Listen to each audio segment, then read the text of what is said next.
Alhamdulillah, alhamdulillahilladzi arsala rasulahu bil huda wa dinil haq liyudhhirahu 'ala ad-dini kullihi walau karihal musyrikun. Asyhadu an la ilaha illallah wahdahu la syarika lah wa asyhadu anna Muhammadan 'abduhu wa rasuluh. Allahumma shalli wa sallim 'ala nabiyyil karim wa 'ala alihi wa ashabihi ajma'in. Fa ya ayyuhal hadirun ittaqullaha haqqa tuqatih wa la tamutunna illa wa antum muslimun. قال تعالى في القرآن الكريم: أعوذ بالله من الشيطان الرجيم. اليوم أكملت لكم دينكم وأتممت عليكم نعمتي ورضيت لكم الإسلام دينا. Al-Maidah ayat 3. Saudaraku yang dirahmati Allah Subhanahu wa taala. Bersyukur kita kepada Allah Subhanahu wa taala bisa dibuktikan dengan 3 hal. Pertama, dengan lisan mengucapkan alhamdulillahirabbil alamin. Yang kedua, dengan hati percaya sebenarnya di dalam hati bahwa segala sesuatu adalah karena izin dan pertolongan Allah Subhanahu wa taala. Yang ketiga, bersyukur dibuktikan dengan anggota tubuh bil jawari, mengayunkan tangan, melangkahkan kaki menuju ke masjid. Itu tandanya orang yang bersyukur kepada Allah Subhanahu wa taala. Karena dia tahu tugas dia kepada Allah, yaitu wa ma khalaqtul jinna wal insa illa liya'budun.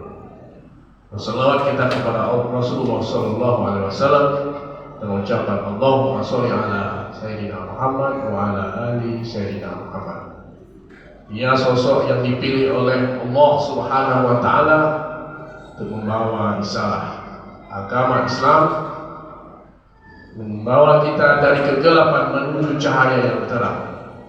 Insya Allah, ketika kita berpegang teguh kepada mukjizat Rasulullah terbesar, yaitu Al-Quran dan Sunnah, pasti kita tidak akan sesat sampai nanti kita berkumpul bersama orang-orang yang soleh, termasuk Rasulullah Sallallahu Alaihi Wasallam. Amin ya rabbal alamin. Saudaraku yang dirahmati Allah Subhanahu wa taala, di atas tadi sudah dibacakan sebuah ayat dari surat Al-Maidah ayat 3, Al-yawma akmaltu lakum dinakum wa atmamtu alaikum ni'mati wa raditu lakum al-Islam dinan. Bahwa agama Islam ini adalah agama yang komprehensif, agama yang sudah lengkap. Kalau ibarat buku, dia sudah edisi lengkap. Semua yang ada di dalam Al-Quranul Karim, kalau disebut secara general atau umum di dalam Al-Quran, maka kita ambil detail-detailnya di dalam hadis-hadis Rasulullah SAW. Nah, di dalam hidup beragama ini kita harus mendalami ajaran agama Islam ini. Jangan jauh-jauh daripada sumber hukum pokok dalam Islam, yaitu Al-Quran. Kalau kemudian kita jauh dari sumber hukum pokok dalam Al-Quran itu sendiri, maka kita bisa terkontaminasi oleh penyakit-penyakit, terkontaminasi oleh virus. Apa di antara virus yang masuk ke dalam badan kita dan dalam pemikiran kita? Bukan virus 19 saja akan masuk, tapi virus-virus lain pun akan masuk. Apa kata dia? Sebuah statement, sebuah narasi mengatakan bahwa jangan bicara-bicara politik dalam Islam.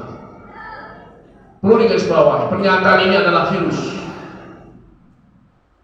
Islam itu tak usah bicara politik. Politik itu kotor. Cukup Islam itu bicara sholat, puasa, dan haji. Nauzubillah.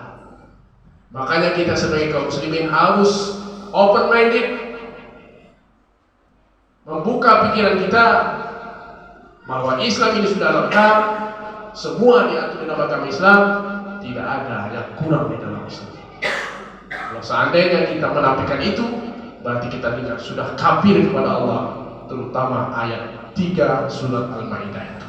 Karena apa? Esensi daripada ayat 3 surat Al-Maidah mengatakan bahwa agamamu sudah lengkap. Saudaraku yang dirahmati Allah Subhanahu. Ada hadis ketika berbicara masalah kepemimpinan yaitu berbunyi kullukum ra'in wa kullukum mas'ulun an ra'iyati. Hadis populer yang bicara masalah kepemimpinan. Seorang Syekhul Islam Ibnu Taimiyah mengatakan, satu orang pemimpin itu lebih utama ketimbang satu kelompok komunitas jamaah atau umat. Ditinjau dari apanya? Ditinjau dari segi otoritinya, kewenangannya. Kenapa? Karena seorang leader, seorang pemimpin, dia bisa membentuk umat ini apakah menjadi maju, berjalan di tempat, atau bahkan mundur. Dialah yang punya kewenangan. Hati-hati ketika kita memilih seorang pemimpin. Islam mengajarkan bagaimana ada kriteria-kriteria untuk memilih seorang pemimpin. Tidak lost begitu saja, tapi ada kriteria-kriteria.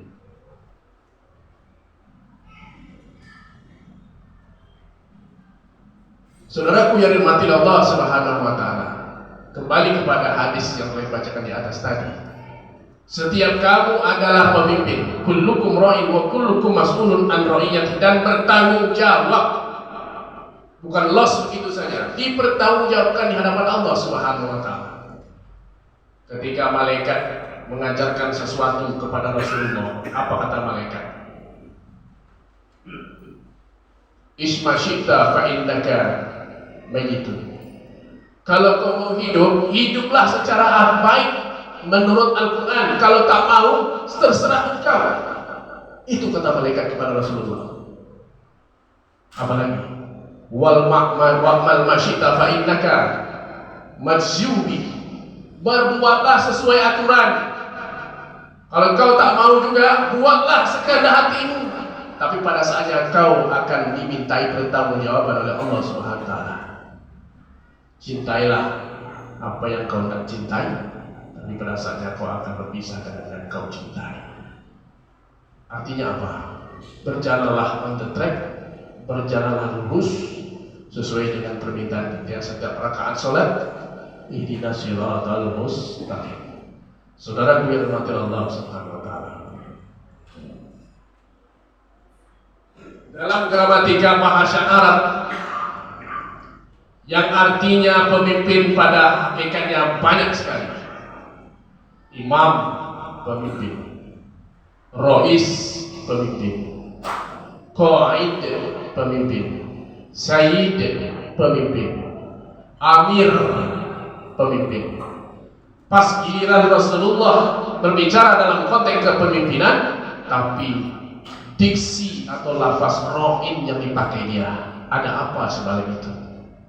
Kullukum ra'in wa kullukum mas'ulun an ra'iyati.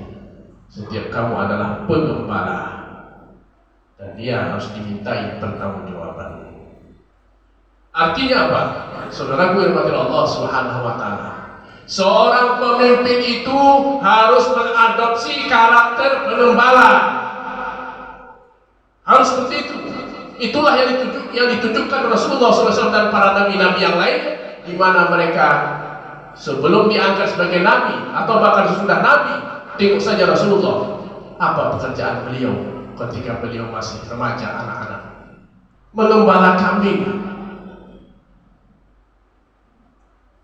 Sehingga Rasulullah SAW sebagai sosok seorang nabi telah ditempa jauh-jauh hari oleh Allah SWT dengan profesi dia sebagai pengembala kambing. Yang pertama, seorang pemimpin harus sabar. Karena apa? Karena seorang pengembala dia sabar dengan ternaknya. Dua cara untuk memberi makan kambing. Yang pertama dijadikan rumput, yang kedua dibawa ke kebun yang banyak rumputnya. Dua cara. Ketika seseorang membawa kambing ke padang rumput hijau yang luas, maka dia tidak akan mudah untuk membawa kambing itu ke sana. Karena apa? Karena kambing tidak selalu menurut apa kata tuan kambingnya. Di utara banyak rumput, dibawanya ke selatan. Sehingga bersitegang antara pengembala kambing dengan kambing itu sendiri. Padahal niat seorang pengembala adalah menjamin rumput itu punya akses terhadap makanan, vitamin, gizi, supaya dia tumbuh bagus dan pada akhirnya akan memberikan feedback timbal balik kepada orang yang memelihara kambing itu. Momen pada saat momen hari raya Idul Adha, maka kambing itu bisa dimanfaatkan untuk kurban dan lain sebagainya. Niat seorang pengembala baik bahwa rumput yang hijau itu berada di daerah sebelah utara, tapi ketika proses menjalankan kepemimpinannya banyak sekali rintangan dan hambatan. Awak membawa ke arah utara, malah kambing bersitegang dengan kita, dia ke arah selatan. Saudaraku yang dimati Allah Subhanahu wa Ta'ala, apa maknanya? Sedang niat seorang pemimpin saja bagus niatnya, masih banyak orang yang tak suka, masih juga ada hambatan rintangan, padahal niatnya bagus. Apatah lagi seorang pemimpin yang niatnya tidak bagus. Nauzubillah, subhanallah.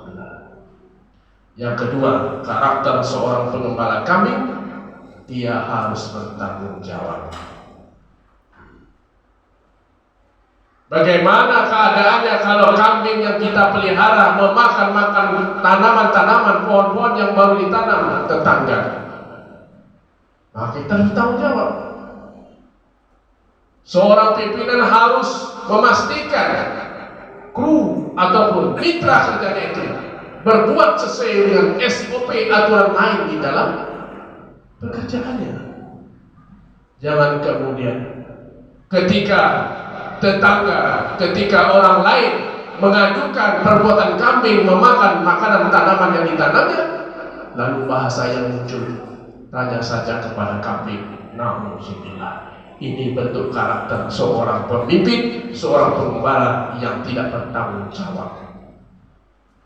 Saudaraku yang dirahmati oleh Allah Subhanahu wa Ta'ala. Oleh karena itu, saya memohon kepada kita semuanya, sebagai seorang pemimpin, sebaiknya harus mengambil karakter dari seekor kambing atau seorang pengembala tadi itu, mempunyai sifat sabar dan bertanggung jawab. Dan ada lagi ilustrasi seorang pemimpin. Apa dia? Seorang pemimpin itu harus seperti air. Bagaimana air? Air dia tabiatnya mencari tempat yang lebih rendah. Itu. Jangan sebagai pemimpin sok hebat, tidak mau mendengarkan atau tidak mau melihat, mendengarkan keluhan atau permintaan orang-orang yang telah membesarkan dia. Dulu dia tidak apa-apa, kecil dia, sama dengan kita. Setelah sekarang dia besar, dia tidak mau melihat orang yang telah membesarkan dia. Nauzubillah. Subhanallah. Itu bukan karakter air. Karakter air dia mengalir, mencari tempat yang lebih rendah, bertemu dengan konstituen, bertemu dengan umat, saling sharing apa yang seharusnya kita lakukan untuk negeri ini. Begitu seorang pemimpin. Seperti air, low profile, bersahaja tapi bermanfaat untuk umat. Kemudian, bagaimana air? Air itu ketika dia dibendung, air ketika dibendung, dia tidak diam diri saja. Dia tidak pesimis, tapi dia cari siasat. Bagaimana air itu tetap mencari lubang-lubang kecil untuk bisa mengaliri sawah-sawah masyarakat. Begitu seorang pemimpin. Ketika dihadapkan dengan masalah, tidak drop, pandai dia, pandai melobi, pandai mencari siasat. Tidak hanya mengandalkan apa yang ada, tapi seorang pemimpin itu harus pandai mensiasati bagaimana dia harus mencari solusi terhadap masalah-masalah yang dihadapi oleh umat ini. Begitu seorang pemimpin. Jadi dia bermanfaat untuk umat. Kenapa?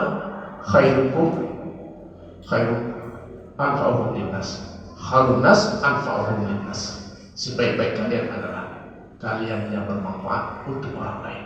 Apatah lagi ketika kita diberikan otoritas sebagai seorang pemimpin, kesempatan kita untuk menjadi pribadi yang bisa bermanfaat untuk publik secara umum, bukan untuk secara pribadi. Saudara yang dirahmati Allah Subhanahu wa taala. Terakhir yang perlu saya sampaikan kepada kita semuanya, apalagi sebagai kandidat-kandidat pemimpin, siapapun kita, apakah pemimpin skop kecil, skop keluarga yang paling terkecil atau terbesar, umpamanya sebagai seorang presiden, hati-hati. Ada sebuah ancaman. Apa ancamannya? Kalau kepemimpinanmu tidak diterima, banyak publik yang tak suka dengan kau lanjutkan juga kepemimpinanmu, maka ibadahmu tak diterima oleh Allah Subhanahu wa taala.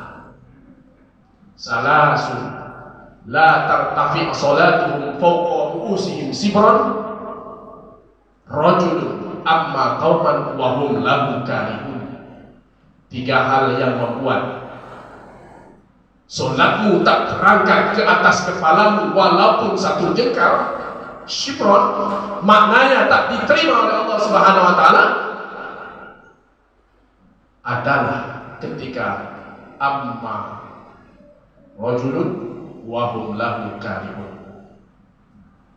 Rajulun amma qauman, seseorang yang diangkat menjadi seorang pemimpin, wa hum lahu karihun, tetapi mereka benci terhadap pemimpin itu. Nauzubillah. Ancamannya seorang pemimpin tersebut solatnya tak diterima oleh Allah Subhanahu wa taala.